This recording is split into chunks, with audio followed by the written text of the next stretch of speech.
बिस्मिल्लाहिर्रहमानिर्रहीम। अस्सलाम वालेकुम व्यूवर्स, क्या हाल है सबके। उम्मीद करती हूँ कि सब बिल्कुल खैरियत से होंगे। Welcome back to my channel. जैसा कि आप सब जानते हैं कि हम अपने चैनल में बायो के रिलेटेड वीडियोस बनाते हैं। तो आज का जो हमारा टॉपिक है वो है माइटोकॉन्ड्रिया। इसमें हम पढ़ेंगे function of mitochondria, structure of mitochondria और शेप्स ऑफ माइटोकॉन्ड्रिया। तो इसके रिलेटेड आज हम डिस्कस करेंगे। वीडियो स्टार्ट करने से पहले अगर आप मेरे चैनल पे नए हैं तो इसको सब्सक्राइब करें, शेयर करें दूसरों के साथ और साथ लगे बेल के आइकन को प्रेस करें ताकि मेरी हर नई आने वाली वीडियो का नोटिफिकेशन आप तक आसानी से पहुंच सके। तो चलिए स्टार्ट करते हैं हम अपनी वीडियो को। फ़र्स्ट ऑफ़ ऑल हम देखते हैं कि माइटोकॉन्ड्रिया होता क्या है। माइटोकॉन्ड्रिया होते हैं ये एनर्जी जनरेटिंग ऑर्गेनेली होते हैं, यानी ये एनर्जी को प्रोड्यूस करते हैं, एनर्जी को पैदा करते हैं। ये एनर्जी को पैदा करने वाले ऑर्गेनेली हैं एक। इसे हम बायोब्लास्ट भी कहते हैं, इसका ये एक और नाम है। तो ये होते हैं थ्रेड लाइक स्ट्रक्चर, यानी कि धागे की तरह, फिलामेंट की तरह ये इस तरह के स्ट्रक्चर के होते हैं माइटोकॉन्ड्रिया। और ये होते हैं डबल मेम्ब्रेन, यानी कि इसके अंदर दो तरह की मेम्ब्रेन होती है। एक होती है आउटर मेम्ब्रेन जो कि स्मूथ होती है, इसे हम प्लाज्मा मेम्ब्रेन भी कहते हैं। और एक दूसरी होती है इनर मेम्ब्रेन।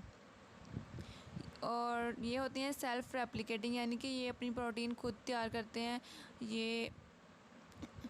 और नेक्स्ट आ जाता है कि इसके अंदर होते हैं राइबोसोम्स प्रोटीन सिंथेसिस का काम करते हैं। शेप्स देख लेते हैं कि माइटोकॉन्ड्रिया की शेप्स किस तरह की होती हैं। तो इसकी शेप्स सिंपल और इलेक्ट्रॉन माइक्रोस्कोप में डिफरेंट होती है, यानी कि सिंपल माइक्रोस्कोप में होती हैं वेजिकल की शेप में, रॉड और फिलामेंट की तरह होते हैं। वेजिकल यानी कि राउंड रॉड की तरह की शेप के होते हैं फिलामेंट यानी कि थ्रेड लाइक स्ट्रक्चर होते हैं। और इलेक्ट्रॉन माइक्रोस्कोप में जो इनकी शेप होती है वो होती है कॉम्प्लेक्स मॉर्फोलॉजी, यानी कि इनकी जो मॉर्फोलॉजी होती है ये कॉम्प्लेक्स होती है। और ये होते हैं विजिबल ऑर्गेनेली, यानी कि ये इलेक्ट्रॉन माइक्रोस्कोप में बिल्कुल विजिबल होते हैं और सिंपल माइक्रोस्कोप में इनकी शेप से नेक्स्ट हम बात करते हैं फंक्शन ऑफ माइटोकॉन्ड्रिया के। माइटोकॉन्ड्रिया का जो फंक्शन है वो क्या है, यानी कि इसके क्या काम है। तो इसका जो सबसे मेन जो काम है वो है एनर्जी जनरेट, यानी कि एनर्जी को जनरेट करना, एनर्जी प्रोड्यूस करना। और ये होते हैं सेलुलर रिस्पायरेशन में इम्पोर्टेंट किरदार अदा करते हैं। और इसके अंदर होती है ग्लूकोज, ये एक शुगर होती है। इसके अंदर होती तो फ्रुक्टोज भी है, लेकिन जो मेन इसमें जो वर्क है वो है ग्लूकोज का। ग्लूकोज डिफरेंट स्टेप्स से गुज़रती है और क्या बनाती है, हमारे पास कार्बन डाइऑक्साइड बनाती है और बनाती है H2O यानी कि वाटर बनाती है। ग्लूकोज डिफरेंट स्टेप से गुजर के बनाती है H2O और बनाती है वाटर। और इससे फिर बाहर दोबारा निकलते हैं इलेक्ट्रॉन्स और निकलती है हाइड्रोजन। जब किसी चीज़ से इलेक्ट्रॉन्स और हाइड्रोजन निकलती है, यानी किसी चीज़ से रिलीज़ होती है, तो उस प्रोसेस को हम केमिस्ट्री में कहते हैं ऑक्सीडेशन, यानी किसी चीज़ में से रिलीज़ होना इलेक्ट्रॉन का और हाइड्रोजन का रिलीज़ होना, उसको हम कहते हैं ऑक्सीडेशन। तो जो इलेक्ट्रॉन हाइड्रोजन होती है जो ऑक्सीडाइज होते हैं वो बनाते हैं NAD+, यानी कि NAD+ बनाते हैं। और इसमें NAD+ में ऐड होती है हाइड्रोजन और इलेक्ट्रॉन दोबारा से ऐड होते हैं और बना देते हैं NADH, यानी कि इसके अंदर इलेक्ट्रॉन्स भी होते हैं और इसके अंदर हाइड्रोजन भी आते हैं, इसलिए बना देते हैं NADH। और NAD+ को हम कहते हैं ऑक्सीडाइज्ड, NADH को हम कहते हैं रिड्यूस्ड। और NADH को कंप्लीट ये होते हैं इलेक्ट्रॉन ट्रांसपोर्ट चेन में हेल्प करते हैं और जो कि ATP बनाती है। और इस कंप्लीट प्रोसेस को हम कहते हैं ये प्रोसेस कहलाता है क्रैब्स साइकिल, यानी कि ग्लूकोज से फिर कार्बन डाइऑक्साइड हाइड्रोजन में चेंज होना और दोबारा से इसमें से इलेक्ट्रॉन हाइड्रोजन ऑक्सीडाइज होना, NAD से NADH बनना, ऑक्सीडेशन होना, रिड्यूस करना। तो ये सारे साइकिल को हम कहते हैं क्रैब्स साइकिल। नेक्स्ट हम बात करते हैं स्ट्रक्चर ऑफ माइटोकॉन्ड्रिया के। माइटोकॉन्ड्रिया की जो स्ट्रक्चर है वो किस तरह की होती है। इसे हम कहते हैं पावर हाउस ऑफ सेल, यानी सेल को जो एनर्जी प्रोवाइड करेगा, जो सेल को पावर प्रोवाइड करेगा वही उसका पावर हाउस कहलाएगा। तो इसे हम कहते हैं पावर हाउस ऑफ सेल। इसकी स्ट्रक्चर होती है इस तरह की, यानी कि इसके अंदर 2 मेम्ब्रेन होती है, इसलिए इसे डबल मेम्ब्रेन कहा जाता है। और जो आउटर मेम्ब्रेन होती है इसकी वो बिल्कुल स्मूथ होती है और जिसे हम प्लाज्मा मेम्ब्रेन भी कहते हैं। एक होती है इसकी आउटर मेम्ब्रेन जो बिल्कुल स्मूथ होती है, और एक होती है इसकी इनर मेम्ब्रेन जो कि इस तरह से इनफोल्डिंग में होती है, यानी कि ये स्मूथ नहीं होती, ये इन फोल्ड्स इसके अंदर बने होते हैं इस तरह से, ये जो बने हुए हैं। और इनर मेम्ब्रेन होती है इसकी ये वाली, इसके अंदर होते हैं एंजाइम्स। आउटर मेम्ब्रेन जो होती है वो इनर मेम्ब्रेन से बिल्कुल डिफरेंट होती है।